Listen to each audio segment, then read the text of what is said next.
Welcome to the Ale and Audio Podcast Chat Shit Shed section of the show.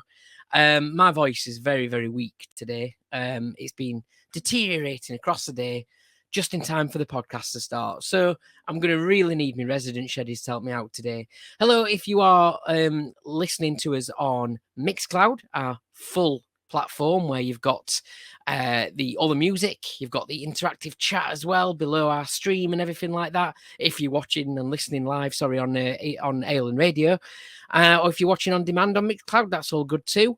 And hello, if you're watching on anything else, listening on anything else, Spotify, Apple, Google, whatever, head over to Mixcloud if you want the full show with all the music and stuff.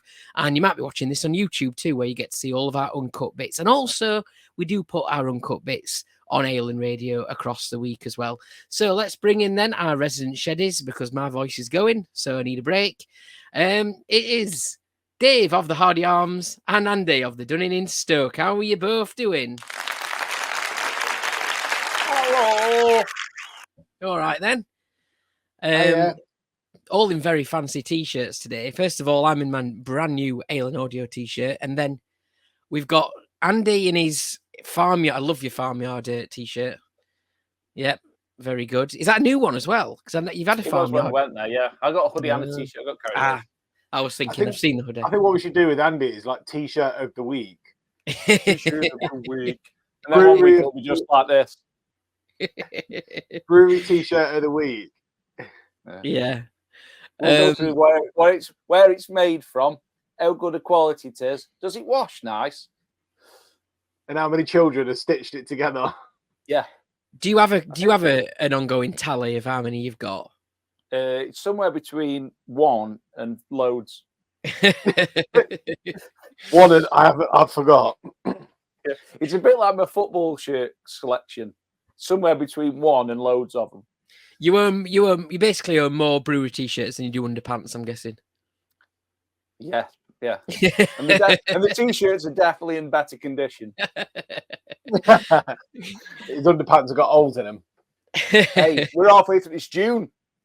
They start to thin out now, ready for Christmas. So I was gonna say, hang on in there, mate. We've only got 6 months to go. 6 months to go. You can make it next underpants. Speaking of t-shirts, we've got onto Dave's t-shirt now. Have you been rambling? Let's get ready to ramble. Let's get ready to walk. Let's get ready to walk. So for those listening, Dave is wearing a Pakistan cricket t-shirt, which is famously worn in Max and Paddy, isn't it, by Max? Yeah, I think it was when me and Dunny went camping. I jokingly said that really one of us should have this cricket shirt. Obviously, unknown to me. Whilst I was saying that, H had got straight on eBay and ordered me one. So now, apparently, every time we go camping, I've got to rock up in this t-shirt. So I need to go fight Noddy Older as well. Middle wood. So if I run a cow over in the middle of the street, I'm all right if I wear this, apparently. So next time you go camping, you two are magnet and steel. Yes, correct. That's it. Because they go together. Magnet and steel. Like magnet and steel. Very good. I like it. I'll fit in the local area anyway, with this on. Is it proper gear as well, or is it, DH gear stuff? This is Dave, right? There's more chance that shirt has never been to Pakistan. It come from Pakistan though. Oh. It actually said on the envelope, it said from Paki Post. Right. So that's what it said, and it had a picture of like the sender and everything, and his name. Oh. That was the name. That was the. Did he have his bank details on there? No, unfortunately. You don't have to send him money. But I think H bought it as like Pakistan Cricket Club in brackets Max and Paddy. Kind of that was the listing. Yeah. It would be funny because obviously everything's like made in China and Pakistan and Taiwan and stuff. If that T-shirt said made in the UK, made in Leicester. Yeah. It's a very material that clings to you. It likes to. I was going to say she could have got it in a size up for you. Yeah, It looks like you could go swimming in it. it feels like a swimming top. Don't get burnt. People, stay safe. Wear a t-shirt.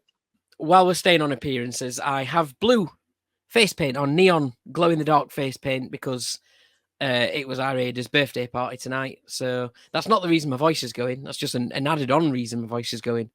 It'd already gone before that. But anyway, so if we lose power, I'll glow in the dark for you. So I thought you were dressing up as Adam and the Ant. Don't you ever. He's no Prince Charming. So what did you both get up to? In fact, before we do that, I'm thirsty and we've got a beer, haven't we? So should we crack it open? Haven't we just? Andy, you sent us this. So my cousin bought me this. Now, these are a little bit... I mean, luckily we're drinking them in June because they go out of date in June. So... It's happened again. He's done it again, the lad.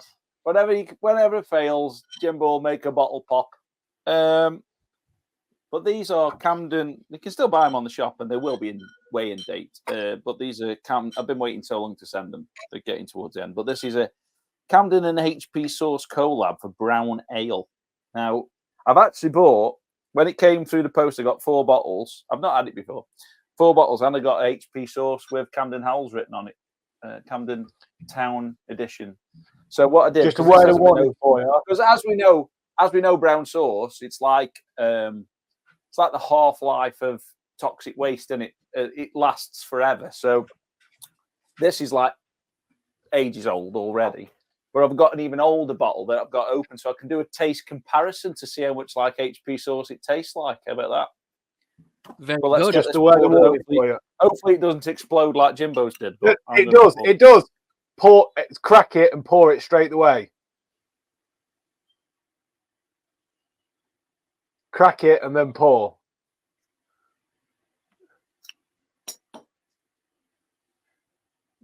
It smells like brown sauce straight away as soon as you smell it, as soon as it cracks open. Brown sauce?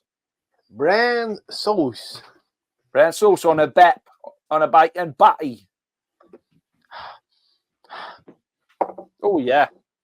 Oh, that smells amazing. Smells spicy. Let me get a little picture. What's the matter? Too spicy for you? They should do a pepperoni beer. Just throwing that out there. Who's throwing what about where? So they should do a pepperoni beer. You know, the snack. Yeah, it's a bit of an animal. It does smell. I'll give it to him. As soon as mine exploded all over me, I did smell brown sauce straight away. You smell like you smell like brown sauce now. Makes me want a bacon. It'll just smell of brown sauce. This would go amazing with the bacon bap, wouldn't it? It would. At 7 o'clock in the morning. Bacon. New camping beer, Dave. It's bacon breakfast bap. Beer. Oh, breakfast beer. Oh, yeah. It's almost got like a bit of. What's what I say? Like a bit of a liquidity taste to it. Yeah. Anyway, let's have a taste test. He's actually doing it. Yeah. Brown sauce in a liquid form. Well, brown sauce is liquid, but in a beer form. Why don't you infuse the drink with the brown sauce now to bring out the flavour? So I wonder, if who would you say Camden's biggest brewing rival is? Maybe friendly rivalry, but there's not really that many serious rivalries in the brewing industry, is there? But would you say Beaver Town or something? You probably Beaver Town. You're saying Beaver Town should do a gentleman's rallish version? Is that what we're saying? Daddy's probably. I'd probably say Daddy's. Should they do a Daddy's tomato ketchup? Is that what we're saying? Is it? Yes. Yeah. Oh, we love condiments on this show. You mentioned Stokes, didn't you? Mm-hmm. For summer, they've got a limited edition smoky barbecue sauce. Oh, I'm gonna have to get that. Sounds amazing. If anybody's got it, let us know. limited edition. So this is great. That I don't know if yours is the same. The head retention isn't great. Yeah, it's a bit. Yeah, I think it might be on its way out, but it's still really good. It does. It's had a bit of a fizz to it as well. I find it's got that slight vinegary flavour, which brown sauce does have anyway. You know what I mean? Yeah. It's definitely in there. Hey, it's drinkable. I'll give it that. Yeah. Cheers, Andy. Did they ever put any of this on? Was this ever kegged or on tap, or was it purely just bottled? I think they put it on there, and they put it on tap in their tap room, and then they bottled it, most of it, because they did a big show about it, didn't they? I think it's still available. You can still buy it. It's like in the tap room. It's like McDonald's where you get those little paper cups and you just go up to the thing, just whack the thing. Sometimes you'll do it and it barely fills the tub. Yeah. Sometimes you'll do it and it'll go everywhere. Yeah. Do you do that trick where you turn the pot inside out so you can get double in one pot? That's a good idea. No, never tried that. Like, say the McDonald's hack, turn it inside out. There's loads of pots. Just get 2 pots if you want to. While we're on McDonald's and condiments, their barbecue sauce. I do like their barbecue sauce. I don't know what it is, but their barbecue sauce is good. Heinz. Is that what it is? Yeah. I don't know. All the barbecue sauces are available. But, okay, fair enough. But yeah, thank you for sending this. Is this your first time? I know you'd had it before. Did you save yours for drinking? I've got another bottle in the fridge, which I'll drink shortly after this one, because today, as I said, they're coming up to the best before us. So have I by the way, I wanted to check, I need to go back and check on your Instagram, but have I missed the big 1000? Yeah. I missed it. Oh, you were asleep at the time. When did you had the one that you told us? When? All right, when you was away. Yeah, it was only the other week. Oh, I have to go back and check. Whip, this one. Yeah. Were you glad you saved that for your 1000th? Well, I bought it especially for it. I didn't save it. I bought it, and it was indulgent is a good word I would describe. It blew your face off at 12%. You could tell the booze in it, but you could pick up all the flavors in it. The overriding flavor really was, it says pineapple coconut. The real overriding flavor was, like you have cooked pineapple, that's caramelized sort of sugary pineapple, like pineapple fritter pineapple. That's what it tasted mostly like. It was amazing. So it lived up to the its thing as being 1000th. Yeah, it was literally like it poured like tarmac. So I was a bit like, might have made a mistake. It literally didn't glug. It just, like when you pour castor oil out, Dave, and it comes out just as a, and there's not a sound. That's how that poured. It just went, and it doesn't even look like it's pouring. It's just it was like still, but the glass was filling up. And then, and then the head on the beer was really weird, because obviously I agitated the beer to pour it. So it looked like it had got a big foamy head on it. But when I came to drink it, the head had completely disappeared. And it was like still the same level. And I was like, I was like, where's that gone? And you managed to fill a few potholes with it as well, so that's all right. Yeah. I've sorted the road out. Just spoke me in. Pothole saver. You mentioned something there, actually, I wanted to kind of pick up on. I'm glad you brought it up. Sometimes when you pay, I know Jan sent us a beer review for Ale and Radio that kind of got me thinking about this. It's something worth bringing up. And I had the experience of a day when I had a particular beer. So obviously a lot of people love the dippers, but they come with a price tag, don't they? Compared to, anything below, that they come with a bit of a price tag. Best. What was that? Jesse J said it best. It's all about the money, exactly. money. But I've found, because you do find with a dipper, you can get one and it can just be too boozy. And then you feel like, you've kind of wasted your money a bit, because, and Jan was sort of saying it, she had the double whammy, I think it was, from Vocation. And she found it just way, she found it way too boozy and kind of just felt a little bit, paying however much odd for the can, £5 odd for the can or something. And then you kind of get it and it's just pure alcohol.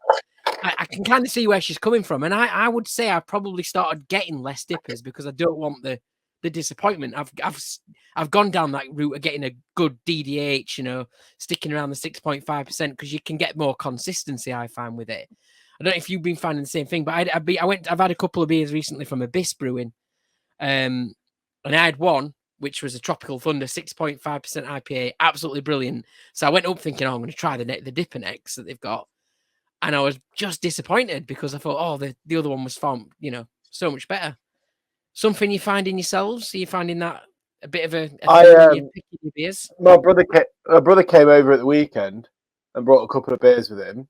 And is it Pipeline Brewery? I'm sure it's Andy. Is it wrong? Yeah, Pipeline Brewery. Yeah. My brother brought up a Dipper from there, 8%. And at first it was like, oh, really fruity. And then by the time you'd got like halfway to the can, you might as well have just drunk neat alcohol. It was that boozy. You couldn't really take. There wasn't no like beer, or it was just pure. And even then, he was like, I don't know if I really want to drink this because all the flavour was there. The flip side is you stick with the dippers you know best, don't you? At the end of the day. Yeah, definitely. So these guys, as everybody knows, Verdant, this is a belter. This one's a belter. Me and Dave smashed this. Well, we had it in about 2 sips, didn't we, Dave, with a can each? And we went camping. It didn't last very long. And the what's it one, the other one, where he's sniffing somebody else's bum. Yeah, Verdants, you can be assured they don't get theirs wrong, do they? No, but I'm saying some breweries, you're assured that like Track do gold top dippers, and something in it, like when they put the lactose in, just keeps the booziness away. Now, I'm not saying Track make amazing dippers all the time. Some of them can be a little bit on the boozy side, but they're consistent, if you know what I mean. So some breweries that you'll go to that you kind of know make really good IPAs, not necessarily make really good dippers, because they kind of like maybe push it a little bit too far, or haven't kind of dialed that back a little bit to remove that booziness. It's like the same when you go another level up, isn't it? It's like you see people doing the tippers and stuff like that. I mean, I remember having this Polly's beer, a quadruple IPA, and I was like, that beer's on that shelf for a reason, because that beer was absolutely nuts for how strong it was. I think it's like 14% or something stupid. 13%, there you go.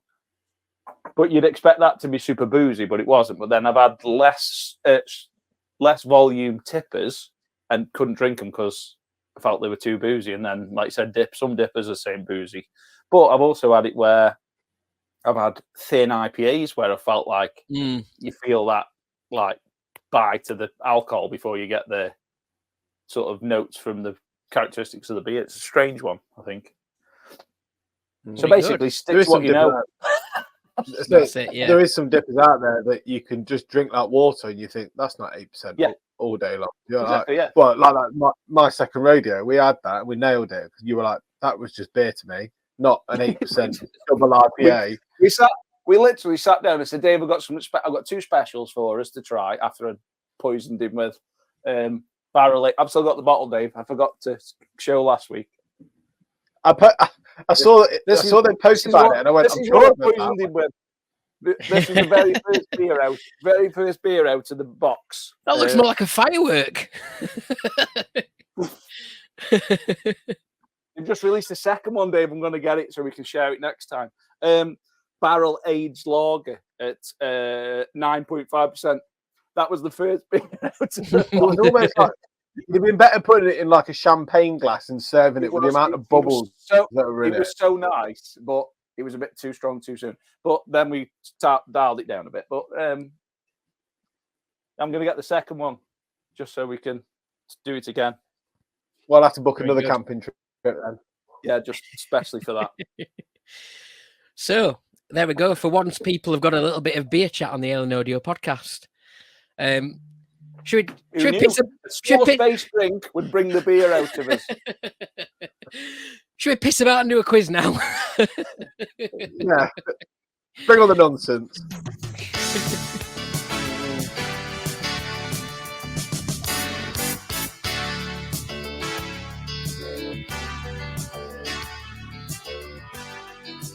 It's the Big Pub Shed Pub Quiz with your host, Jimbo, your contestants, Andy of the Dunning in Stoke, Dave of the Hardy Arms in Leicester. Woohoo! I've got my head jazzed. So, we still do have Wish You a Beer to come as well at some point. So, hang fire for that one. But before we get into the quiz, here's a question for you. Yeah, you will need your buzzers today, but no, Do I need my buzzer? Buzzing. he's forgot his buzzer again. I haven't forgot my buzzer. Yeah, you're right. I've not wrecked it this time. His buzzer's working. Dust in the I don't know where it is. Well, your first question's an estimation question, so you can be thinking about this. There we go. 12. Here we go. Here we go then. First estimation question is this one. There's 2 estimation questions today. According to a recent report from Trading Standards, research they carried out shows that being served under measured alcohol in the UK is rife. After 137 beer and wine tests, what percentage was found to be short measured? So the Trading Standards went out and did this research, 137, purchases they made or whatever, and they found what percentage of those to be under measured, underserved. So we need a percentage from you. I think they should have got the Great British Beer Crawl to do that for them. Because after 3,000 establishments, you know where to not to go. Percentage below the serving suggestions, yeah? How many of the 137 servings were under measured? So what percentage of those 137 they class or they found to be under, they've been served not as much as they should have been, yeah. Tell you what, Dave will back me up. There's no under measuring in this pub. I can guarantee you. Over measured. Yeah. I don't think this is an issue with any pub shed or home bar, is it? If anybody doesn't count in Mississippi's when you're pouring out shots, there's something wrong with you. A little bit like when Peter Kay, here's your 10, your 2s, your 1, 10, 50s, and a little bit more. I'll go first. I'm going to say it's going to be a high percentage of 100. You wouldn't make a big hoo-ha about 137. I'm going to say 65%. 65% for Andy. Dave, you're going higher or lower? I'm 51%. Oh, good number. 51%. Okay, so Andy's saying 65% of these 137 drinks were under poured, so under measured. Dave's saying 51%. Is that right? Yeah. Okay, let's have a look what the answer is. Well done to Andy. Whoa. 70%. Robbing bastards. That is quite a lot, isn't it? We did feature so which Weatherspoons bars were these drinks taken? That's it. I did point out in Brews Round, because I put this in the Ale and Radio's Brews Round the other week, that actually, it's not, obviously they haven't gone to every single pub, and I'm sure a lot of our establishments, particularly where, craft beer, you're paying a lot for it. I'm pretty sure they're a lot more on the ball than maybe some standard pubs are. I've been a few places quite recently, actually, when I don't know whether they mishear you or they just assume, but Sam has thirds mainly when we go for drinks. And there's been a lot of places recently I've asked for thirds. They put it down and I said, I only want a third, and it's got half in it. Or I've asked for half and it's like 2/3 in it. So I don't begrudge paying for it, but sometimes I think, listen to what I'm asking. Yeah, it's not like you go, to go and buy a car and, you want a Ford Fiesta and they bring out a Ferrari. Oh, I have to have it then, aren't I? Yeah. Oh, go on then, I'll have it. If I don't know where to park it, but I'll have it. So, yes, there we go. Your next question then kind of relates to the same thing, really. So, to the average beer drinker, now, if you have heard Ale and Radio's Brews Round recently, you may get this answer. To the average beer drinker, under measures equate to how much of a loss in pounds per year? Oh. So how much do you think, as an average beer drinker, when you go out and apparently we're being underserved, how much is that equating to per year in money, cash terms to the individual? Oh, 70%. Mm. So the average person drinker, under measures equate to how much? Well, Dave could smash 100 quid a weekend And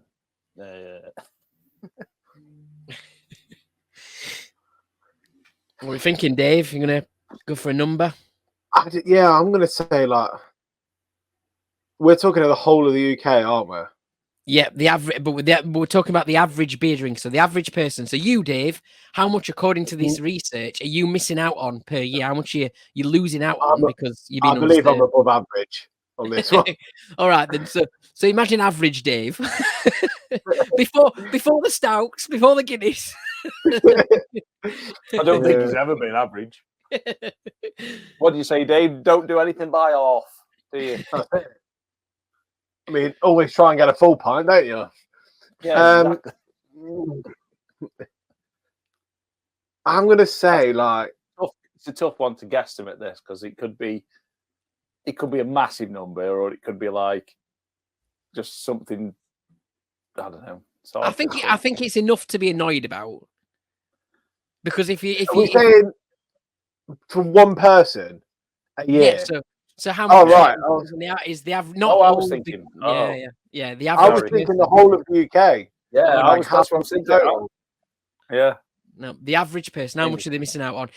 I'll give you a clue. It's enough to be a bit annoyed about when you see the number, because you think actually that'd get you quite a lot of beer. Okay, I'm going to probably say about 900 quid. 900 quid. Okay. Bloody hell, that's a lot of beer, isn't it? I'd be slightly more annoyed at about 900 quid. I'm going to go a third of that. I'm going to go 300 quid. 300 quid. Okay. Well, I'm going to give it any year.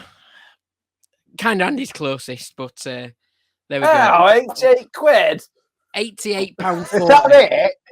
Well, that equates to, like, well, if you do the maths on that, divide that by 52, you know, that's it's about a quid. Is it pound 50 a week or something, maybe, or a bit less? I think I was thinking of the average pub shed beer drinker. I'd feel bad about giving that as a tip. Yeah, but if somebody gave you that and said, "Look, we're giving every beer drinker in the UK £88.40 because our researchers found that people are being I'll tell you what, I'd vote for him if that was on the vote Jimbo. Vote Jimbo. Pub shed parties going up against the reform deal.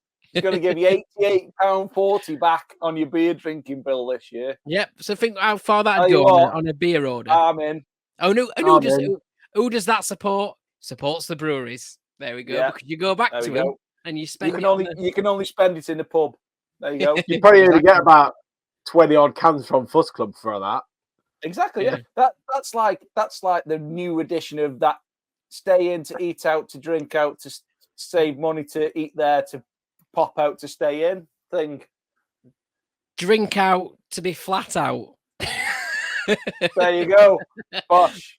Pablo Jimbo, can put it. Pablo party. Pablo, get on it. Get me campaign leaflets designed, please. Yeah, campaign. We can have him up against Binhead, no doubt.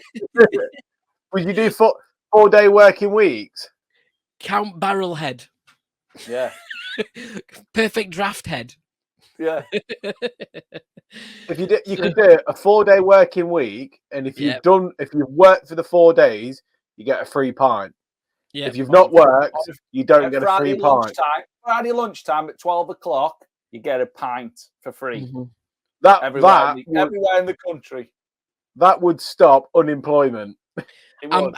My cabinet is going to be filled with Dave of the Hardy Art. He's going to be on well-being, the well-being officer. I'll be health secretary. Yeah, because so we've got Dave on well-being because he can meditating and stuff like that. Yeah. And then free meditation for all. Yeah, and he can be health secretary / travel ambassador. That's it. Which brings us on nicely. Tell you where you can and can't go. Not to get your free pints on a Friday at 12 o'clock. You can go anywhere you like.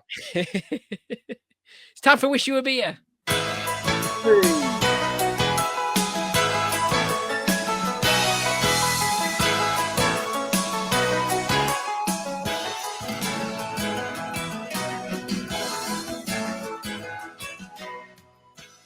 He's back. She's back. Brood if Chalmers. How you doing? Brewis Chalmers is back. Now, unfortunately, we covered Manchester, didn't we, last time we were out? There was a lot of hate come out about Manchester. It's mainly from Scousers. So I thought I'd better cover Liverpool to balance the equation, really. Now, granted, I've not been out on a year out at night out in Liverpool for a very long time, but have been nearby. So, but there are a few places to go. I mean, there's Carnival Brewery, there's Asvex Brewery. Asvex has probably got one of the best looking tap rooms I've ever seen, so it's definitely on my to-do list. Across the Wirral, there's Glen Affick that we had the Nutella beer from the other week, so that's worth a visit. But while you're in Liverpool, obviously you can go to go see all the Beatles memorabilia and get shit-faced on the usual substances. But there's a few places knocking about. Cam, who's a friend, Mr. Beer Worldwide, his Liverpool Brewery Tap is well worth a visit. You've got your likes of the standard stuff, the Brew Dogs. You've got Love Lane Brewery, which is a Liverpool-based brewery. You've got... I did make a note of the other one because I forgot myself. Black Lodge, which I was surprised was Liverpool. I didn't realise that. And then there's a lot of decent, like, little pubs to go to as well. There's a beer engine room, a few other tap rooms, craft tap house, and things like that. So they're actually a lot more densely populated. They're all in very similar area, Liverpool as well. So you don't got to go trekking here, there, and everywhere. Whereas Manchester's kind of a bit of a jaunt. So I don't know how many you'd get in before you got carried home, but train stations nearby. There we go. Is there much around the docks as well? That's it. So the Asvex and Carnival are not far from where the docks are, like sort of north side of that. And then you kind of come up into town and go through the, I forget the name where the Cavern Club is and stuff. There's a main sort of path that goes through there, and you kind of walk up and through into the town. So Kevin the Glory Hole was there last year on a beer crawl with the English Beer Gentleman and Cam. They ended up in the Liverpool Brewery Tap. So yeah, not too long ago. Places to see. Yeah. Excellent. There we go. And that was Wish You Were Beer. And if there's somewhere you'd like to know about, and please feel free to ask us. If we've been, we'll tell you about it. If we haven't been, well, we might go. So there we go. Yeah, that was Wish You Were Beer.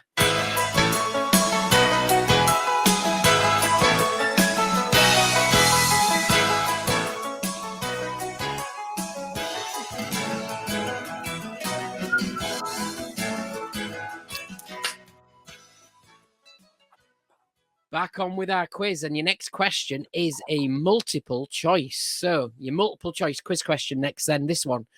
According to research, how much are Brits set to spend in total on beer during the Euros? I thought I'd give you a break for estimating and give you some numbers to choose from. So how much Brits in total? We're not talking about the average, by the way, you Dave. So does this include them going to Germany and drinking too many beers that they were warned not to do? I think this might be sort of referring to home drinking, and maybe pub drinking in the UK rather than those traveling abroad. 4 billion. There you go. As part of government, do we allow going to like Germany and just drinking shitloads of beer, or do we like condemn that? Do we say no? We say go and have a good time. I think we should encourage the travel of going to Germany, enjoying the festivals, let's say, and enjoying yourself. But make sure you bring some back for us. Yeah. And if you are going abroad to enjoy the football and the beers, don't be a dick, is basically the government advice, I think. Top government advice, don't be a dick. State of Kind Brewery made a glass and it says "Don't be a dick" on the black. They know straight away. That's it. I think we should have set a rule though. If you go on holiday, you've got to bring a beer back for government as like tax. You know, like good tax charge coming back into the UK. Okay, what beer did you bring? Like a local brew. And then we all have to sit around a table, try it, and then decide if we like that country or not. That's a good shout. I like that. That's what you. And then open a trade route with them, so everybody in their country can have a free pint on a Friday at 12 o'clock. Yeah. We've got this sorted, haven't we? Have we got a name for his party yet? Just told you it was the pub shed. Monster Raving Boozes. No, there's no raving. That's just because you've got your stupid makeup on. Yeah.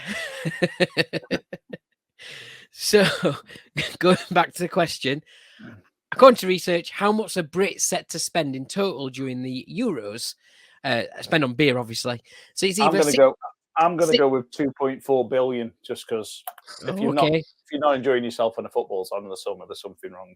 So for the listeners, then 689 million is one of your options. 1.67 billion, or the big one, 2.4 billion, which is what Andy's going for. Dave? I was going to say 1.67 billion. Going for the middle ground there. Playing it sensible. Happy with that then, Dave? Yeah, go for it. And the correct answer. Has anybody got it right? Somebody's got it right. Dave, it's not you. Oh. It's Andy. All I'm going to say is, though, the Euros are only going to... Obviously, it's going to be good for two things. One, football. Two, how many cheap offers are we going to have on beer over the Euros? Oh, yes. Martin Brewis is going to be busy. We'll talk about them in a minute. Yeah. While we're on the subject of Euros, though, before we started, they made a mockery saying, "Oh, he's got his flag up already." Now, what's happened is I moved out of my parents' house about 20 years ago, right? And unbeknownst to me, there was about load of shit left in a cupboard upstairs. And no, my mum and dad have never said anything about it. Never said, like, get rid of it, move it, leave it. Mum's come to the decision that she needs some more wardrobe space. So this stuff has come out of the cabinet. And I didn't realise how much shit there was in this cabinet. Because there was some stuff in there that I didn't know existed. If it did, I would have claimed it a long time ago. Now this here is an England flag. Now, if you'd note, it still has its tag on. Can you guess which tournament this England flag is from? Question, just a quick question. Oh, now you know what? I know that all England flags look the same, but I also had a flag like that, and it was the first time I went to Wembley, and it was the old Wembley. Yeah. And we played Ukraine in a friendly before we went to a tournament. I can't remember which tournament. What would it be? 2002, maybe, I'm thinking. And it was Shearer was playing. Gerrard played his first game in that match, came on a sub. So I'm going to go for it. It was the 2002. I can't remember where it were, but it was the 2002 tournament, I think. I've got two of these. One's got no rod in it, but this one's still got a rod in it. Still got its label on. Any ideas, Dave, about this flag? No, but I was going to say late 90s. Oh, 2000. It could be 2000. I could be getting this wrong. Oh, 96. I'm nowhere near. Whoa, that's good going. A Euro 96 official license England flag. This could be worth a fortune. I don't even know. This was just in the loft, out the way. And on a memorabilia front, I went to this game. I mentioned this before. I went to this game at the old Wembley. Oh, England, Argentina. We played England. England played Argentina in a friendly, whenever that's a friendly. Is it when they won 3-2? 2-1? No. And this was a Wednesday night, 23rd of February 2000. So this was just before. I've got another memorabilia on the wall, which is the last game at Wembley. This is one of the last games at Wembley. But this was the day Stanley Matthews died. And it came across the tannoy and everything. Obviously, big Stoke fan. But during that, we were sitting near the box. I've mentioned this in the past, and I don't think a lot of people believe me. But what I got that night was these. Shearer shorts. Hey.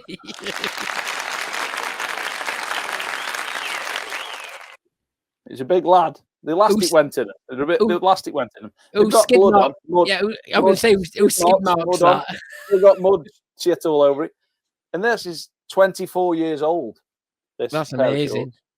Shearer shorts. Look at that.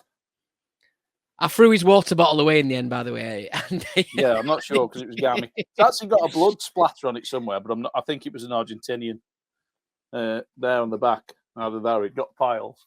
But yeah, I'd like to one day like get them signed, but it's obviously this thing about authenticity, isn't it? I know the real.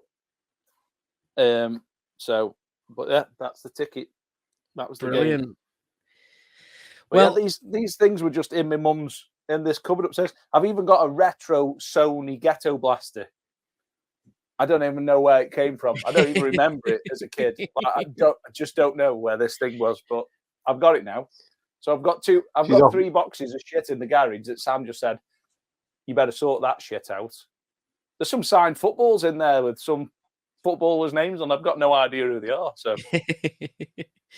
yeah. Well, with the Euros, we're going to do it next week. We've been talking about it, but we're going to do a little bit of a sweepstake just with the rubbish teams, aren't we? A few of us will put his name in a hat. You've got to remove the top 4 seeds, and then everybody else is in. That's it. So if you want in, let us know. It's just for fun. Yeah. We're not messing about money and all that. It's we're just for fun. Let us know. Right. Exactly. Let us know. We've got the best worst team.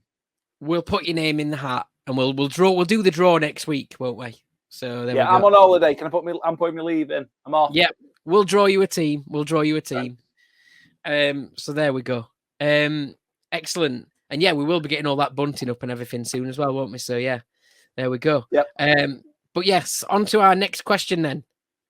We are on a buzzer question. Time for your buzzes. Okay. All ready to go? Here's your question. What type of vehicle have the Four Ways Bar and Grill in Sandwell, the West Midlands, been granted permission to have on display in their beer garden to allow diners to sit inside and eat? So we're looking for a type of vehicle.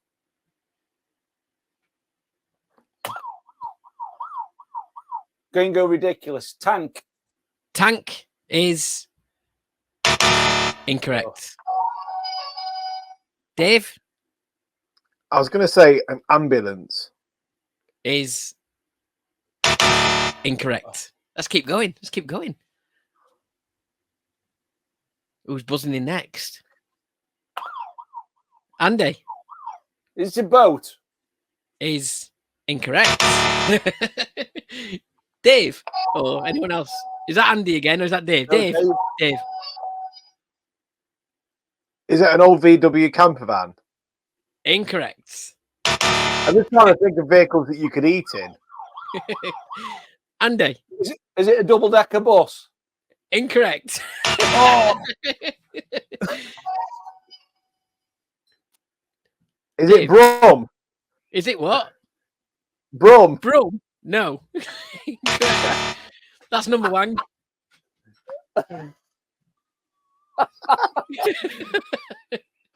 Well, I went from like one of the biggest vehicles you could think of, like an ambulance, down to the smallest thing that I could think of. Brum. What can you sit in and eat food? I was like, I've seen afternoon tea on a double-decker bus. Any more guesses? No, run out. It's only naming vehicles. It's just child stuff. Fire engine. No.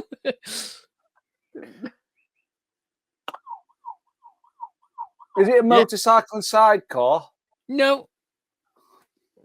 That'd be brilliant for sitting and eating in, wouldn't it? Is it a truck and trailer? No. Tractor. A what? Tractor. No.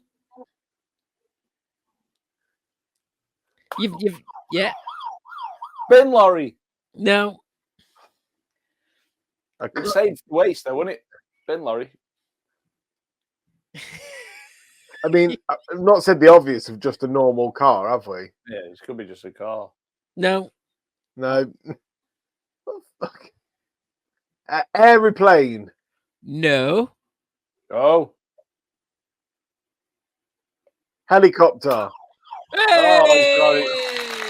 Well done, Dave. You needed to get one right. There you go. So, yeah, it's a Westland Lynx helicopter. So this pub, in the West Midlands. That looks like right, I'll explain. What's going on with that? I'll explain. Is that you with a trumpet? But that's on. This pub, the Four Ways Bar and Grill in Sandwell, West Midlands, has already got quite an interesting beer garden with lots of different statue-y type things. There's like elephant statues in there. There's like a soldier, beef eater. Yeah, they've got all sorts of strange furniture and stuff like that as well. But they've been given approval after applying to the council a couple of times. They've finally been given approval to get a helicopter lowered into the garden for people to dine in. So there we go. Westland Lynx helicopter for those people who are into helicopters. There's a place near me called the Spotgate, and I think there's a place in Ashbourne as well. It's got an old railway carriage part of the restaurant, so you kind of sit in the restaurant. It's pretty cool. There we go. So pubs doing everything they can to draw people in. It's always a good thing. Yeah, it would be funny if they did have an airplane though, because the food they could give you is just like airplane food. Microwavable meals. Yeah, that's it. 2 for 1. 2 for 1 on hash brown. The only turbulence is when someone's had too much. Yeah, just start shaking it. It's like one of them rides at the while you're eating. Like right. Drink. So we've got a rollover for What's That Pub Shed Sound. So it's going to be quite quick. It's just a rollover. Nobody's got it right yet. So we're appealing for people to get some guesses in. I just don't think people know. Please send the correct answer in. People do not know what to guess. And we've got another Pub Shed Sound lined up for when we've finally sorted this one out. Is but it I'll have to wait. Hoover? No, it's not an Henry Hoover. But this was what I'm going to have to press a button. I'm going to have to guess which button's the right one. But let's have a listen. Spenno sent it in from the Spencer Arms. What's the Pub Shed Sound?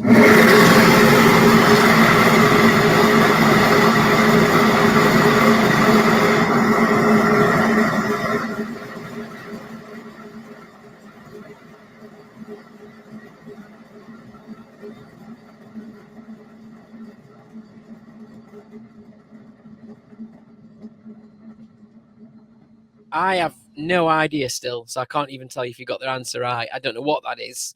I don't know. Any ideas?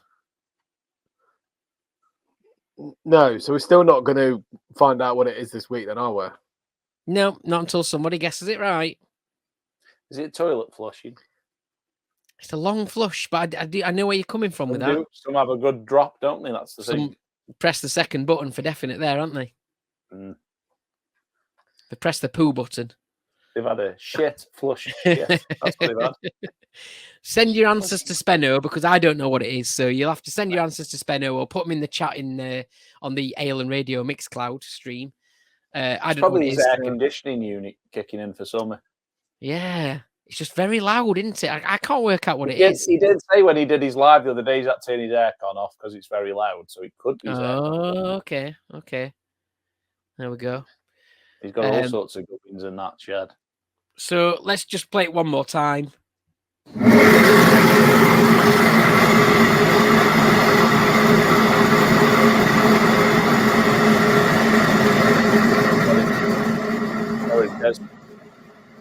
Is it the express train to Carlisle?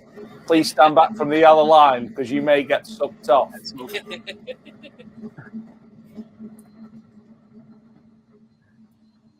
No, I don't think it's that. No, I haven't got a clue what that is. So get your answers in. We ain't got a clue. We want a new one. So we need someone to guess this Pub Shed Sound. Contact Spenno. I ain't got a clue, so don't ask me. So anyway, have we got anything for Uncut? We've kind of talked a lot of stuff already. Yeah, we've got a lot of stuff. I've got one thing for you, which you brought up earlier, and it was nearly going to cause a controversial argument.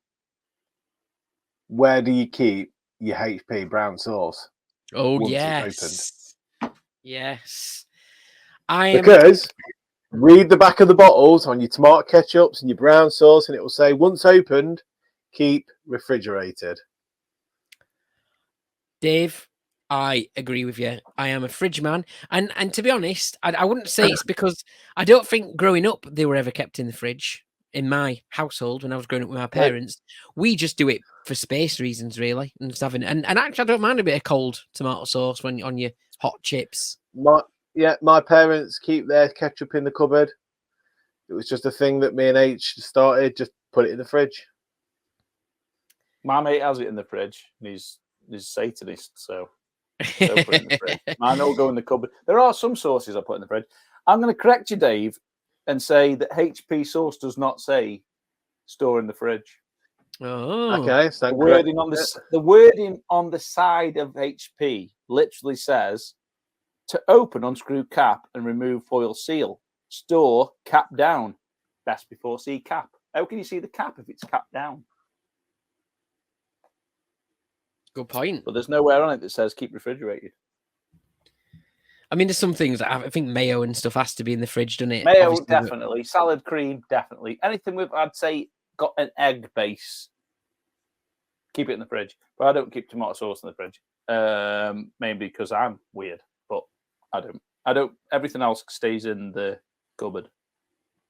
Is your sauce cupboard taking over probably My what should be sauce used for cupboard fake is food? quite extensive, yeah. You know, when you Amongst- actually... Do you know it's amongst? We've got a little cupboard up the corner. It's in a perfect spot because it's right by where the cooker is. Mhm. But it's the, where you like all your spices live. Mhm. So all my spices and condiments are in one cupboard. And you try and contain it in that. It's hard to contain it in that one space because obviously you very rarely use some stuff and it stays in there for eternity, like John West tuna. But 5 spice is another one in it. Where often do you use 5 spice? But you've got it in there. But we actually bought like a separate little divider that goes in on the shelf that folds out. That's got like the main things we use in it. Plus, everybody has these little spice jars, don't they? Now, we were going through some spices like nobody's business. So what we did is upgrade those to bigger jars. So we can have like quadruple the quantity. Very good. You can get them spinners as well. It's a method in the madness. We'll use stuff, but You can get them spinners. Tarragon. Tarragon's a funny one. Don't use that very often. Turmeric. Don't really use that one very often. One I use often, and you'll thank me later. Garlic powder. Yeah. Garlic Chuck powder, it in salt, everything. pepper, or the 3 goddesses of barbecuing. As long as you put mustard on it first. So if you've got a big lump of meat, cover it in mustard. Put those 3 little wizards on it, and then slam it in your barbecue. Beautiful. So you organise your spices then? No, it's a fucking car crash in there. But I'm gonna say because I'm gonna ask. They're organised to one cupboard. Oh. What you get out is still a lottery. Like it's still a lottery. No, I was gonna not in say this where do you household. find. I was gonna say, Andy, where do you find the time? I ain't got time for organising. We have to. Where do you find the time? The time. It's in the drop down bit at the top. Oh. God. Oh. Yeah, Hold on. ours is in all alphabetical order. What?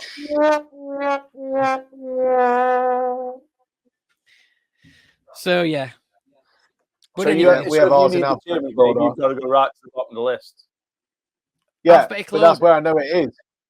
But we did have to pick a bit of a even H even sent a tweet to Tesco's because if you buy Tesco's ones, they've got the wording on the front and then you lift the lid up, but it's got an S or like it says it on the top as well.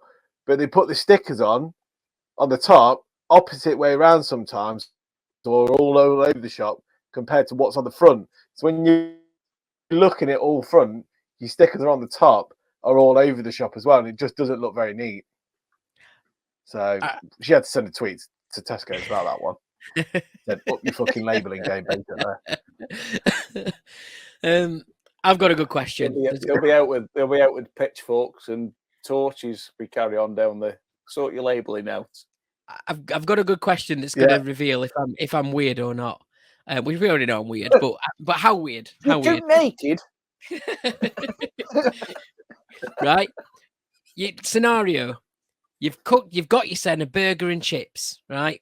It's time to choose something to put on it.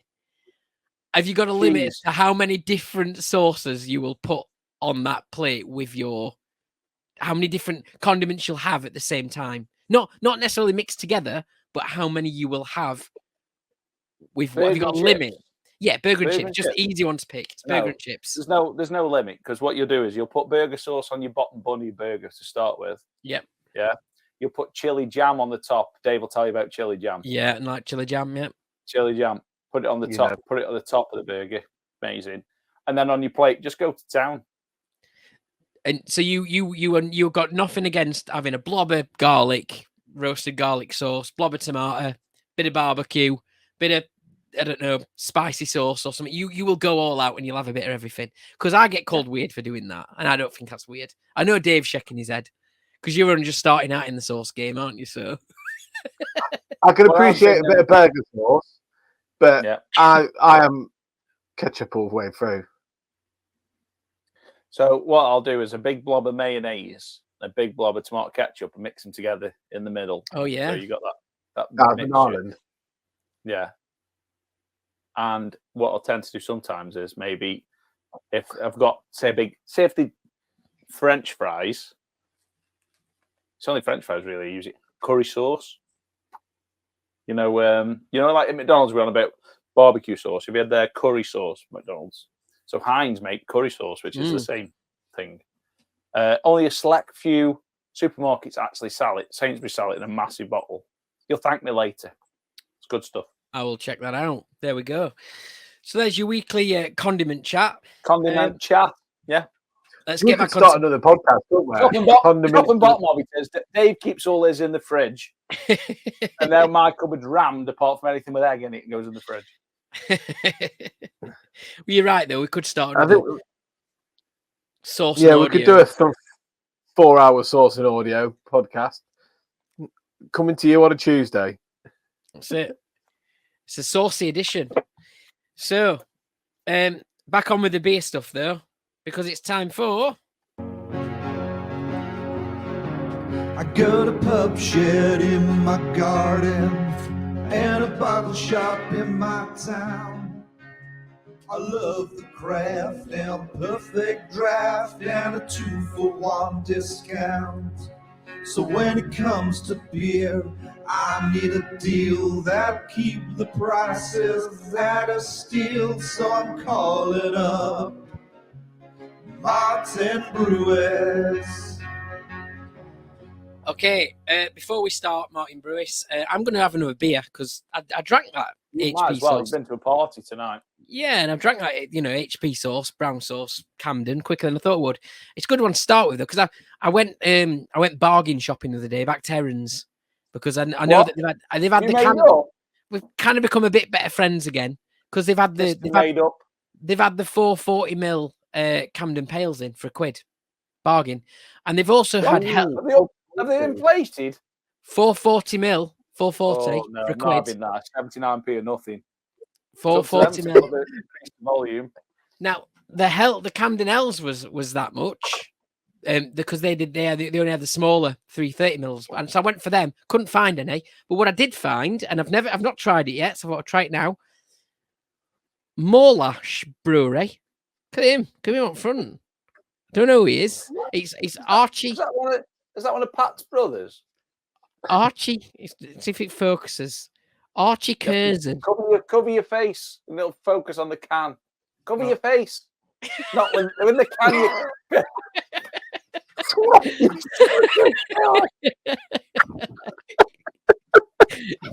Dave's off his chair. Dave, can you?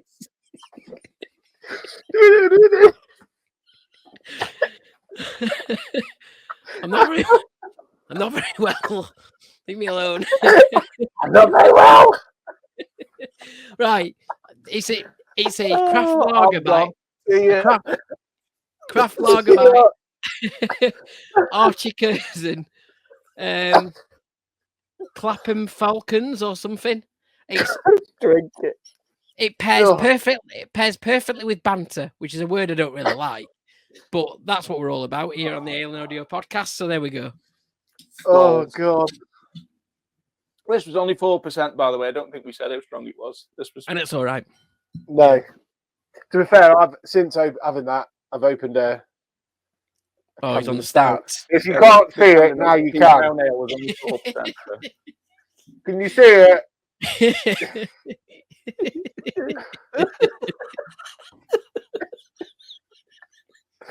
Have you ever watched the film Four Lions?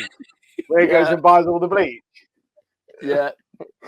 Could I have 12 bottles of bleach, please? Anyway, this Heron's bargain is okay. It's nice.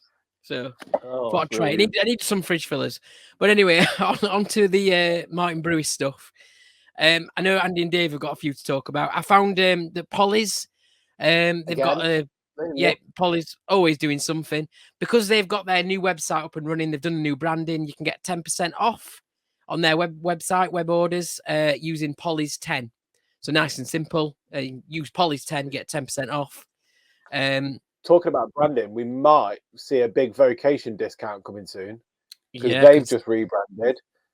So you might, in the next couple of weeks, maybe, I don't know, month, maybe, you might see one of them get rid of some cans. Definitely keep an eye out of them. Next then, it's Father's Day. So there's a few things floating about now because Father's Day is coming up, 16th of June. I noticed that Thornbridge have got like a fancy sort of Father's Day box with some socks in it in a glass. 3 we've got cans. Yeah. Jaipur, Green Mountain, Lucas, 330ml cans, a pair of socks, a glass. And it says that this is the bit that I spotted. But you also get a 25% discount on all items added to your box. This is if you do a build your own gift box, apparently. So have a read of that on Thornbridge's website. And yeah, because it looks like they're offering some sort of 25% discount on that. Cool. So good. That's that. Got to talk about this. Bloody hell, every man and his dog's got one of these. Yeah, we've talked to Aldi. We talked about an ale.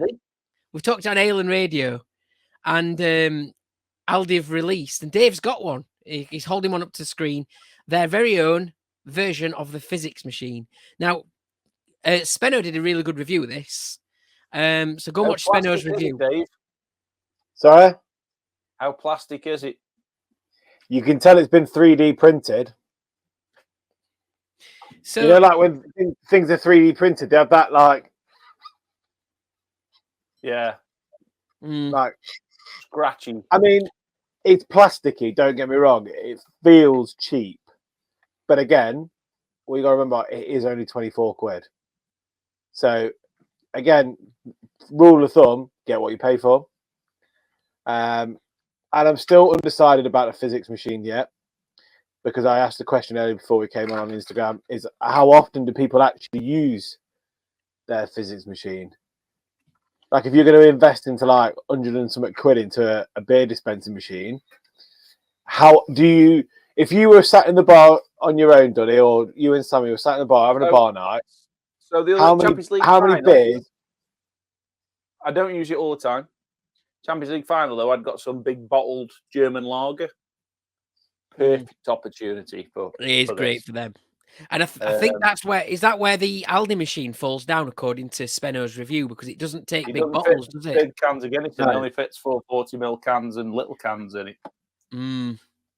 Whereas this fits big old bully bottles in them, which that's the real reason I use it for. So if I've got any of them big bottles, I'll use it. I don't use it for general. I know Care the Glory Hole uses his first pour on a Friday is usually in it. So, but yeah, if I've got them big, I've got a few more German beers in the garage that I'll put through this, because I just think they're just better than pouring. I just sometimes out to those bottles, you just feel it's a bit flat. You just bring them to life. What I would say, Dave, is that, and I think, and I love the physics machine. However, I think it's quite pricey. If you think that like the perfect draft, what can you get a new perfect draft for? Is it 180? One of the older models, a brand new one, not refurbed. I mean, it's 180. Like so just a 200 quid. If you can get that for 180, perfect draft machine. But the only thing is, the beer. The only thing I will say is your argument against perfect draft and buying a physics machine is the 120 quid you buy in your physics machine, that's it. All you're doing then is just buying your odd bottle of beer, cans of beer. Like Tesco's obviously do the 3 for £6 on the big bottled beers, and you get Paulana on there and decent. I think it's also, Dave, the repeatable beers, because as Spenno mentioned and I mentioned before, is you have to rinse it. So if you change beers, you need to rinse it, because you'll just get remnants of the other beer. But if you're constantly drinking the same beer, like I had them German beers, they're all the same. Bang, one after the next. Doesn't have to think about it. You have to rinse it through afterwards. But if you're having, I don't know, a couple of IPAs through it, and then you might maybe put a sour through it. I mean, that'd be mental, I think. Imagine trying to put a stupid through this, Dave. But come on, you know what I mean? Cross contamination of flavors. You're just going to end up ruining the next beer. So if beers are the same, repeatables, then they're fine. Don't get me wrong. So if you've got 24 Guinness nitro cans, that won't fit. That won't fit in there. You have one of these. In the physics, it would, I will admit, I didn't read the instructions. I didn't know fuck all about it when I put a beer in it, and I literally just poured it. What I didn't realise is if I pushed it back, it would have foamed up the head a bit more. But it aerates it more. That's what this does, the same. So push forward. All I will say, though, is when I did pour it, it did have a bit of more life about the beer. So, but it's very slow. Yeah, it's very slow. But 25 quid. Exactly. 25 quid. And this is 100 quid plus. I did think to myself, go on, Jimbo, go on. If we take the HP brown sauce tonight, I said the head went straight away. Now, if I'd have put that through the physics, would it have kind of give it a little bit more? I don't know. It'd be interesting to try, but yeah. I've got another bottle. I did think to myself, I might. Obviously, I'll keep hold of this now. And if I do buy a physics machine, I might just keep this in the van with me. So when we do go camping, you've got a bit of something, because I've taken the Perfect Draft machine and it's far too big to be lugging around with me. Well, that's ideal. The other thing of this, and Spenno alluded to it, he loves a big spit. You got to be careful. When you get to the end of any drink, doesn't matter what it is. I had it on Saturday night with one of because I wasn't paying attention to one of the bottles I poured through it. You just went, and then because it's the liquid that's already in your glass, it just erupted everywhere. And I was like, oh God, I knew that was going to happen, but I just didn't prepare for myself. But you need this one violently spurts the last bit, because the way that it sucks up the through the metal straw. I mean, one thing with this, I don't think Spenno actually covered it, was I always put a beer mat or two in the bottom of mine for A, drips, and B, make sure that the straw hits the bottom of whatever you put it in. Because I noticed this one is always a bit short of the plastic, whereas I know that's got a cheap and horrible plastic straw in it, but it's actually longer than the base, so it'd actually sit at the bottom of the can. I put a 440ml can in it yesterday. Obviously, I've only done one, but I put a hooker back in it yesterday, and it didn't empty the can. So I was a bit disappointed on that. And if you put too many beer mats in the bottom, I've found because obviously different bottles and different cans, it doesn't come. Nothing comes out, does it? Because it's stuck. There's no wedged to the bottom of the can. Two beer mats is optimum, I've found. Yeah. But I think if we're saying, like, going back to what we said about price, I know what you're saying about Dave, what they do, and the fact that you need to buy more beers. You need to buy beer for the Perfect Draft, and that will cost you more in the long run and so on. But I think if you're just comparing them, they're completely different machines. But if you're comparing the technology in them and just that alone, I find that the physics is very expensive for how much tech's in that compared to what a Perfect Draft does. So I would say the physics is probably overpriced. It's very good, but I think it's probably overpriced. Maybe if you're paying 130, I think it's overpriced by at least 30, maybe even 40 quid. Well, I think. Yeah, I mean, that's the only thing that put me off. That's the only thing that drew me to that, is because I thought, well, it's 24 quid. And if I start using it more often and getting, like, actually thinking, it's better, I will invest in it. Obviously, I've only poured one beer through it so far. Dave, it's the physics machine is a good replacement of the Torp. We mentioned obviously they're dying to death, aren't they? Well, mine's gone to the bin. Mine's gone to the Lander scrap. So the physics machine, I think, is a good replacement of that, because if you think about that machine, you've only got a very small amount of volume anyway. So you're drinking the same beer for a period of time. There's probably, what was it, 2 liters in it? Yeah, 4 pints. So there you go. So if you've got 4 or 5 big bottles of beer from the Cobras, the Kronebigs, or whatever it is, the big bottles they sell in Tesco's from the 3 for 2 usually. So you had 6 of them, and you were going to pour it through that. Perfect replacement for, and the price is the same, wasn't it? Really, because some machines are about 100, 120, 130 quid, weren't they? But yeah, we spoke about Perfect Draft, but you found a good deal here, haven't you? I think Dave found this one? Of course, he found its tenant. The deal of the year. Dave, the question is, did you border it? Now, I put it in the basket, but I did think to myself, I don't think I want 20 pints of Tennants. So I unput it in the basket. Glass. I've really got a glass though, so I don't need the tankard. So that's a waste. And it's got the Scottish football logo on it as well, the glass has.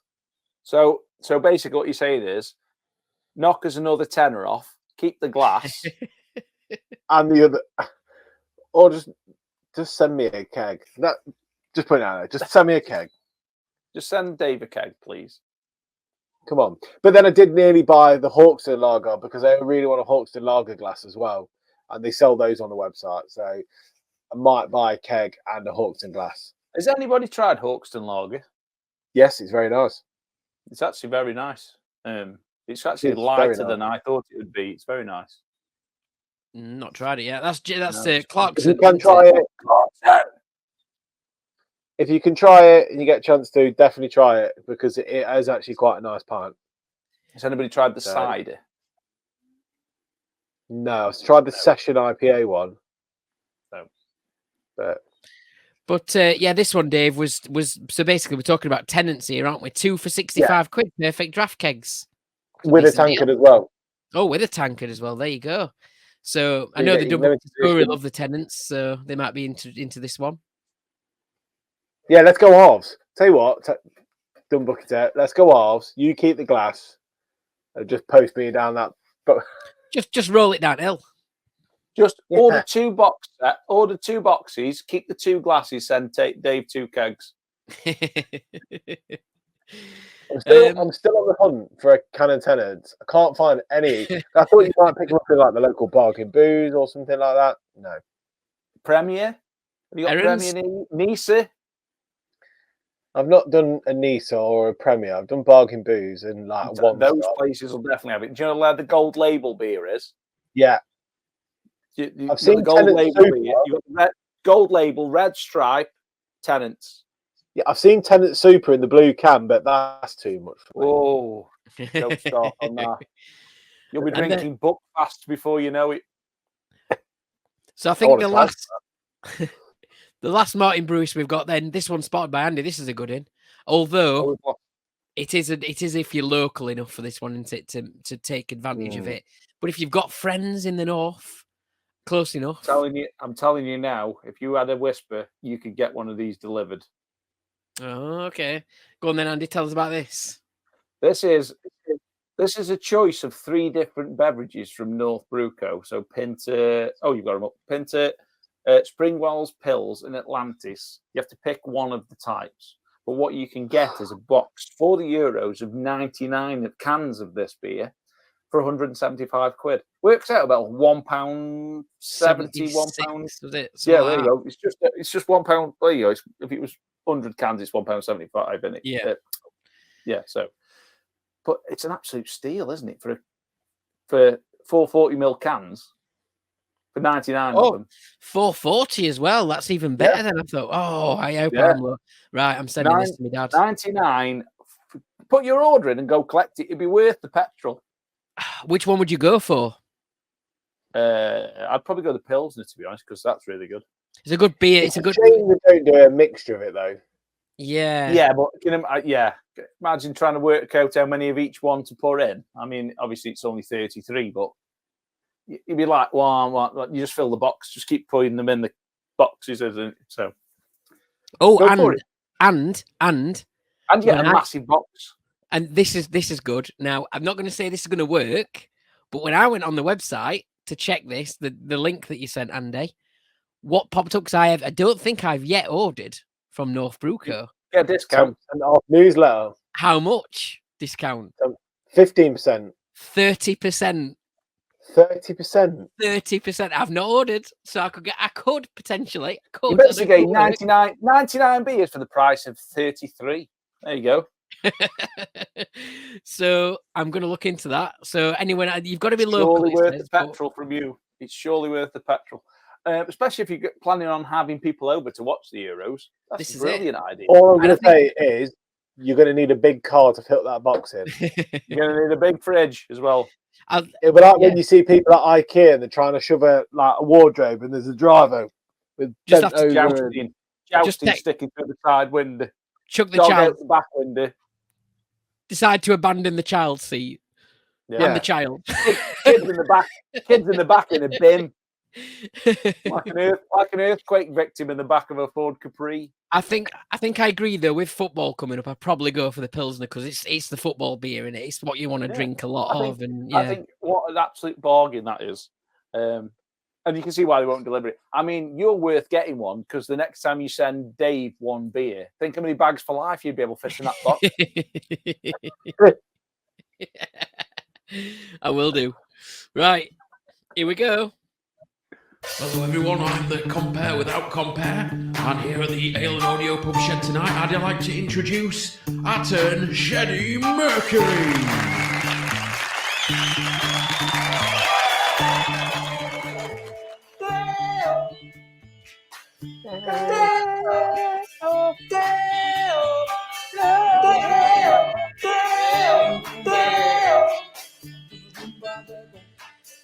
Sheddie Mercury is back. Yeah, Sheddie Mercury is back. So it's Stay theme songs today. So if you can think of, I've got a bit of echo. It'll go in a second. Right, Stay theme songs. So have a listen to Sheddie Mercury. What is the song that he's singing? Here we go. Need the song and artist.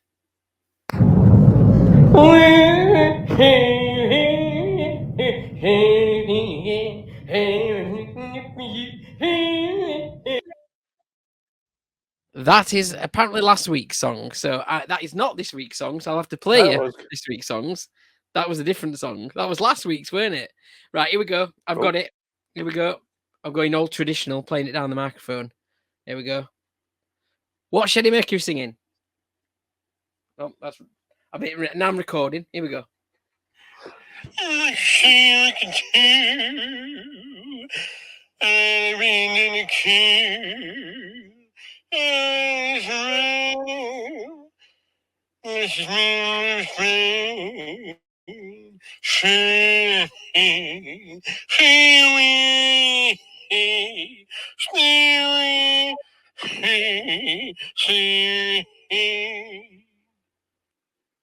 I've got it, mate. I do not know the answer this time.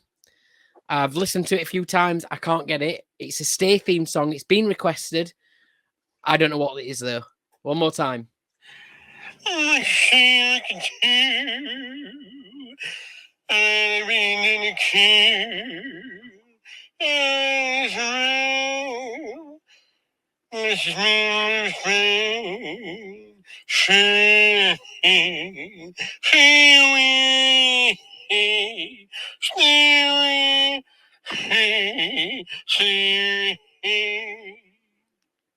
Thank you, Sheddie Mercury. I've got no idea, and it looks like Andy and Dave have got no idea either. Use the Mixcloud chats if you're listening to us live on Ale and Radio, or just send us a message with what you think it is. Sometimes when I don't know the answer, people send me messages. I'm like, oh, of course it's that. So yeah, we'll have to roll it over. We'll have to roll it over. What is that song? What's Sheddie Mercury singing? It's a Stay theme song, and it may be played at some point today. It might have been played already. might be played later, might be in the mega mix. So there we go. Okay then. So go back to what we were saying. It's the bar with no name, which is otherwise known on Instagram. Yeah, it's otherwise known the bar as with no name. It's Harry Potter, isn't it? Have you heard of the Harry Potter before, Andy?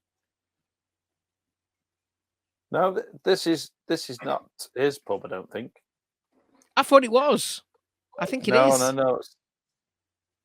Well, maybe sure? it is, but it is. It's Harry Potter. He's got his own Instagram for it then now. Okay. Yeah, it's Harry Potter. Yeah. So, Who's the Harry Potter? He's a famous he's Stoke fan, massive isn't he? Stoke fan, yeah. Is he a bit like we've got Tango Man at Sheffield Wednesday? I don't know if you've heard of Tango Man You have before. to slap him on the face when you see him. Is his name Tony? What Tango Man or Sheddie or this? Tony. Oh yeah. Now Tango Man used to paint himself orange at Sheffield Wednesday matches and be topless, and he's still topless these days. But he don't paint himself orange anymore. I don't know if he did paint himself orange or if I made that up. But anyway, he's a famous Wednesday fan. But I think this is like the equivalent for Stoke. He's a famous Stoke fan. I think he got Stoke Fan of the Year and everything. So I'll tell you a little bit about him because he got us back. He sent me a message back with plenty of information. So yeah, it is him. It is him. Yeah. So let me tell you a bit about him then. So the bar with no name is a homage to everyone. Because his idea was you can give any name that suits the moment or experiences that you have within it. So although it's got no name, it's open for people just to name it what they want. And I did ask, do you want us listeners to help with that then? So he'd love to know what our listeners would call this bar. Obviously, as I tell you more about it, you might have ideas developing. So anyway, it was established in 2022. It's taken 2 years to bring it to its fruition. And he guesses the closest. He was a closet landlord, he says, who upon retirement needed a project that would bring enjoyment to friends and family. So it's Sheddie, Sean, and Kath, married 34 years, a landlord and landlady. One thing that I really do like, and he did send me a picture of this. I don't think I've got it in the pictures on the screen that I'm going to put up shortly. But this might be a useful tip for people who maybe don't do this. But you know, like the decorative items that you have in your pub shed, like your bar mats, not stickers, but your beer mats and things like that, pump clips and stuff. He sticks them up with Velcro, so you can just easily take them down and swap them about and stuff like that. Yeah, sounds like you've got Velcro. There we go. I knew Andy'd have Velcro. Yeah, he says Velcro's the future, he says. So he can just kind of, change things about and stuff when he wants to. So we asked about Pub Shed pets. I don't think they've got a Pub Shed pet in particular, but they've got various friends whose dogs are more than welcome. There's a lot of dog visitors as well. Now, this is interesting. He's in touch with lots of Stoke City players, and Ricardo Fuller opened the bar. Go boys, there is a video of this on the Instagram page as well, so you can see Ricardo Fuller opening the bar. So I did get in touch with Pablo and say, "Oh, look, we've got a Pub Shed celeb." So maybe Pablo will be in touch with him soon. And then some weeks later, Stoke City FC renamed Delilah's bar to Ricardo's bar. Is that right, Andy? Yeah, it's been like that for a whole season. It's cool. Yeah. So he thinks maybe they had a little bit of influence with that, with him opening the bar there, possibly. Yeah. Now, this is quite sad and really sort of tragic. And it may be, with you being in the sort of local area, and it may be something you'd already heard of, but they experienced a tragic loss in the family when his daughter's partner was involved in a fatal car accident. So that was Rob, and we'll put a picture up on screen of Rob very shortly. In fact, I can do it now for us. There's Rob, who was a big sort of member of, or like person involved in Caverswall Cricket Club. He was really involved in that from a junior level all the way through, and then he became club secretary, did a lot of stuff with maintaining the ground. Cricket takes over your life a lot, like being in a football club does and stuff like that. I've got friends who's like that, and he was a massive part of the club. But yeah, unfortunately lost in this tragic car accident. The bar became a sort of neutral place where everyone came to grieve, and a safe place, provided comfort and respite for everyone who came to share stories and, tell stories and shed tears for Rob and sort of thing like that. And then friends have utilised to engage and receive support around everyday mental health issues as well. So they kind of like, it gives them a place to go and to, look out for each other and all that kind of thing, gives everyone a voice. And it just seems to have become, a real important place for people. So it's kind of a bit of a dedication to Rob Brown as well, who sadly obviously passed away in that tragic car accident. I asked about the future, and they said, well, he's entered Shed of the Year for 2024. So Andrew Wilcox's Shed of the Year 2024, and the year 2024 was in memory of Rob, who was never more happy than having a pint in his hand, watching cricket, and not needing to chat about anything important, just having a place to be. So he used to go to the pub shed a lot. So talking about the Harry Potter, so Harry Potter is what he's known as, and then African, like Andy, he is. Won Stoke City Fan of the Year for their 150th anniversary. For the 150th anniversary of the award, it says Harry Potter and not his actual name on it, which is Sean Ruane on it. And it would be tremendous. And he said it would be a tremendous honour to do well in the Shed of the Year competition and honour the gentle giant Rob for his daughter Zoe, whose loss he still can't comprehend, but he was fighting back by using the shed in a positive way. Zoe herself carried the Olympic torch in 2012. So remember that went all around the country, didn't it? And was awarded a replica of a torch, which is his proudest moment as a dad. So there is a picture as part of the collection that I've got. So the bar with no name puts a big place in everybody's has a big place in everybody's life connected to it. So let's just put a few pictures up for you then. It is a great looking place. I mean, look at this. How nice does that look? Look at that grass. I'm jealous of that grass. That is lush grass. No rabbits wrecking it for him. Part of Stokes ground, that is. Yeah, I bet it probably is. It's actually in the corner flag. Yeah. And then we've got some pictures of the inside. You can see it's a great looking place. Love that. Nice looking in there. You got Peter Crouch behind the bar. Another legend in there. Obviously, that's a cardboard cutout, that one, but he looks really happy there. I don't know if we've got somebody doing a bit of podcasting or a bit of recording in there at some point as well. Maybe somebody from Stoke City as part of the... I think it's one of the... I can't remember the name of they do a little podcast. There's a few of them now, but I think it's one of the supporters groups that does it. Yeah. There's the Fan of the Year shield that he's got. That was for 2012, 2013. That was the 150th year of that, I think. Harry Potter. And also the Olympic torch that was mentioned that was carried by his daughter Zoe in 2012. The Olympic torch, that's on there as well. And then obviously we've got our picture of Rob, obviously that tragic accident. And he's obviously fondly remembered by everyone in the pub sheds, really supported people, grieving with that loss and stuff like that as well. So there we go. What a pub shed, and, a great way to honour someone as well. So you like that one? Just around the corner, I'm guessing, Andy. Up the Mighty Potters. There we go. So big shout out to them. We don't want to talk about football too much, really, but because Dave's lost his manager today. Oh, has he gone? Yeah, he's gone. So Dave's on scrappy. Hopefully, Big Sam will step in, steady the Leicester ship. Yeah, maybe Rafa Benitez, somebody like that. Will he come back? Yeah. Well, could Ranieri come back, or is he done now? Nah, he's got better things to do. Well, anyway, just give him a follow. It's the_bar_with_no_name_. Give him a follow. Sheddie Sean, get him some more followers. Great story. Behind the whole bar, obviously the football theme running all the way through with his, his love of Stoke City, and obviously as well that story behind it as well. It's become a place of sanctuary for a lot of people, the sound of it. So there we go. Okay, then.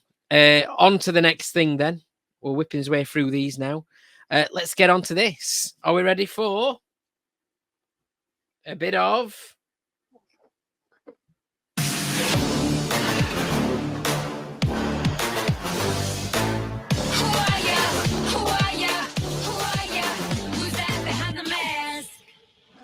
Time for the mass drinker. People know how it works now. We've got 3 beers. A mystery celebrity is drinking 3 beers.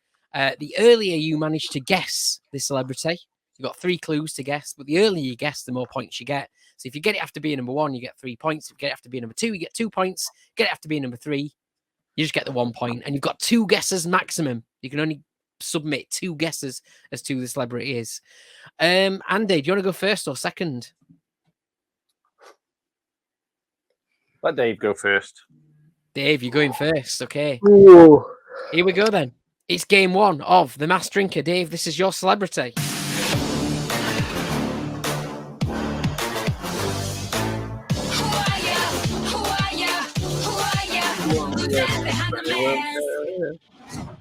The first beer that this celebrity is drinking is Golden Champion, 4.5%, a golden ale by Badger Beers in Dorset. I'm sure we've all had a good Badger beer at some point.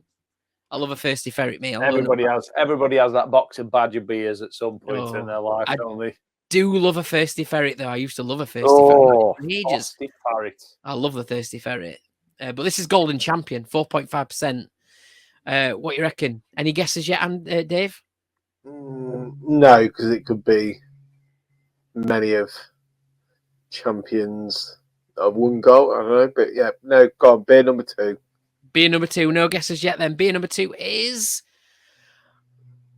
Re-Ale, Red IPA, 6.4% from Birra del Borgo, based in Lazio, Italy. Remember, you can interpret the beer names and the breweries how you want. I wouldn't pay too much attention to where the beers are from, but more about the name of the beer or the brewery can sometimes help you. Put things together, what can you work out? Golden Champion, 4.5%, golden ale from Badger Beers in Dorset, followed by Re-Ale, Red IPA, 6.4% from Birra del Borgo, who are based in Italy. Do you want to have a guess yet, Dave, or you want your last beer before using your last 2 guesses? Yeah, give me another beer. You sure? Yeah. So you can only get a maximum of 1 point then. Your last beer is Hayes Jude, NEPA, 6%. Platform Beer Company, Cleveland in the US. Hayes Jude, NEPA, 6%. Platform Beer Company, Cleveland, the US. You've got 2 guesses, Dave, to get it right.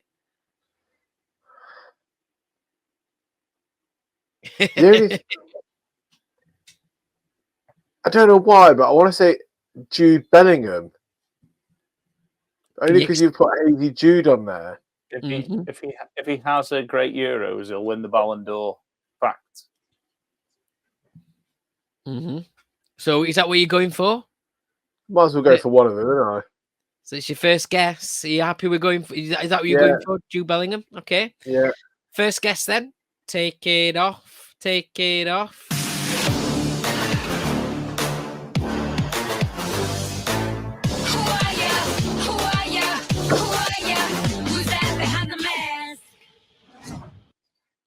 Well done, it's Jude Bellingham. Of course, he lifted the Champions League trophy, didn't he, in the week? So yeah. That's what. The only thing is I don't understand was the second clue. What I don't know what that had anything to do with it. Re-Ale. See what we did there. I see what you did. It was a total guess. It was only because of that last one. I was like, Jude, who's been a champion recently? And then I was like, did he? Oh, I don't fucking know. He's still on. He's like proper. They retired his shirt at Birmingham, didn't they? Because his transfer. So basically there was a massive hoo-ha when he left there at 16 to retire his number 22 shirt, and now wherever he goes, now we know why. Yeah, he's brilliant, isn't he? Absolutely brilliant. And like I say, he could potentially be the best. I think he'll win the Ballon d'Or. If he has a good Euros, I think he'll win the Ballon d'Or this year. That's it. We're depending on him, aren't we? And we're not just depending on him. We've got such a good bunch of young kids now. That Eze from Crystal Palace is another level of class as well. So let's see. If we don't, time will tell. It's now's the time to win something in it. And if we don't, I think it's one of those things. Once you get used to winning something, world's your oyster, isn't it? Jude Bellingham's now won. He's won something. What could happen next? It's going to happen. It's coming home. So wouldn't it be great if we won it in Germany? Wouldn't it be great? Oh, fabulous! Right, here we go. Andy, it's your turn. Dave, Andy.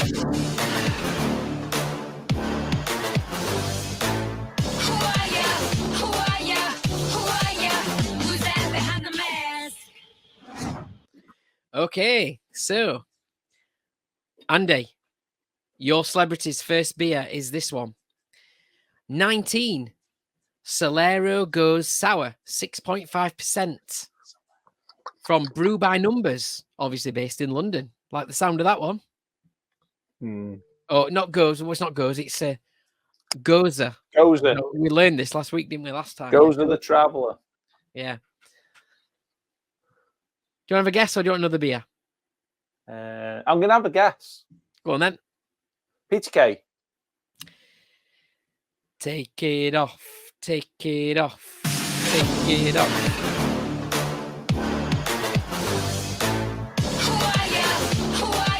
For the 3 points, is it Peter K? It's not Peter K. Have a Solero and shut the fuck up, will you? I was going to ask why you went for that. That makes sense. No, so you've used one guess. So I'm guessing you want your next beer. Go for it. Your next beer is this one. 21.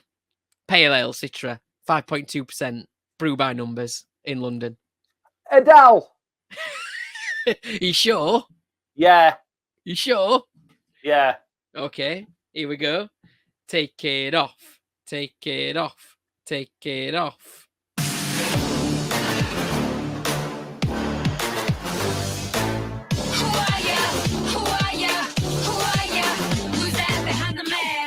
Well done. It was Adele. Yes. Oh, you cottoned on to what we were doing there pretty quick, didn't you? So obviously the first one was 19, the second one was 21. That's what she actually names her albums, isn't it? The last one. Wait for 70.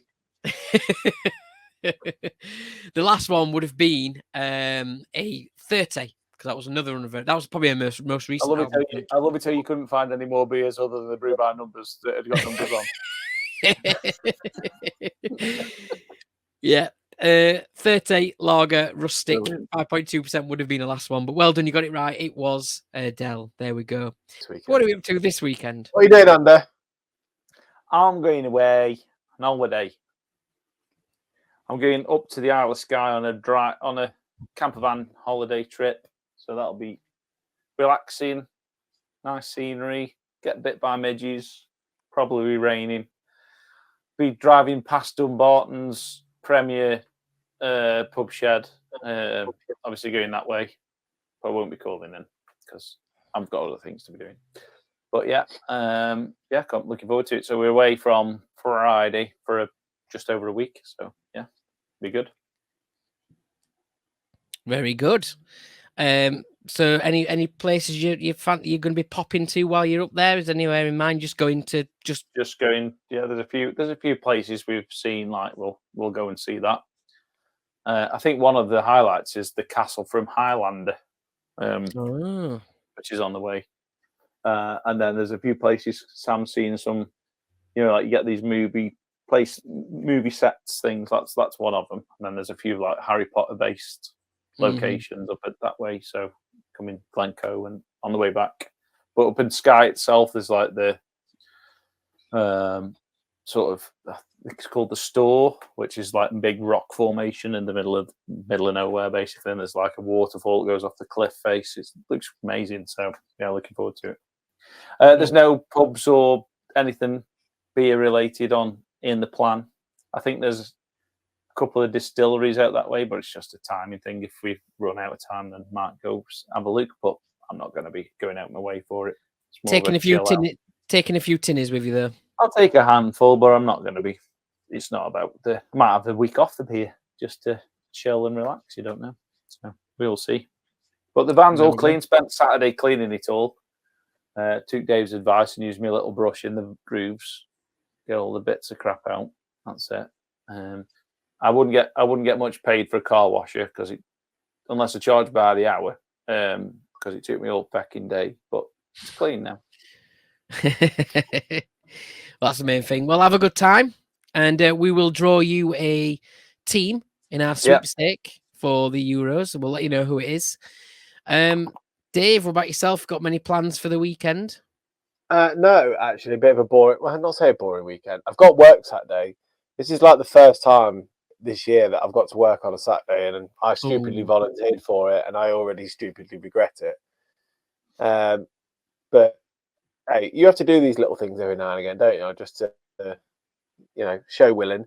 But on Sunday, H has got a baby shower to go to. She's taken Ava with her.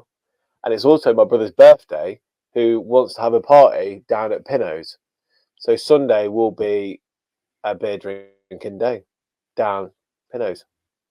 Very good. You got the day off. Get yourself out Got for the your day brother's off. birthday. So yeah, got the day off from everybody.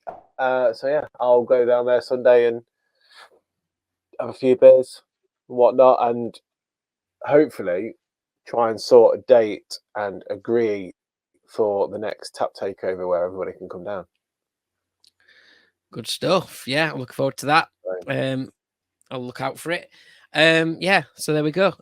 Not much for me either. It's kind of in between all these. We've had the bank holidays, so on a bit of a slowdown now, aren't we, for a little bit? Yeah. But yeah, quite weekend for me too. I'm gonna have a big bath because I went to Worcester last week, didn't I? So I got myself in. I was in Worcestershire. I can say Worcester. Worcestershire. Did you bring some sauce back with you? I did not bring any of that. What? Yeah, no None way. of that donkey book. I was in a place called Droitwich, which is the original home of Shed 62, I found out today. I think he may have told me that before, but I'd not obviously remembered. And then he said, oh, yeah, I grew up in Droitwich. So there you go. So I'm going to have a big wash because I've got to get that Worcester off me, the dodgy sauce. Luckily, I didn't bump into any sauce. That's all right. But it's a very nice place. Enjoyed it. So, yeah, there we go. Not much for me. Out with my dad, I think, Friday night. We're going to nip to our local. Yeah. You can wash your old man in the sink before you get him out. Well, Andy, have a great time. Dave, have a good weekend. Thank you both once again. What number are we having? 4. Number 4. Here we go. Take it away. Dave should be a fact of the week. Dave should be a fact of the week. Dave should be a fact is here for you. Did you know that HP brown sauce was invented in a house in Nottingham? See you next week. See ya. Bye-bye.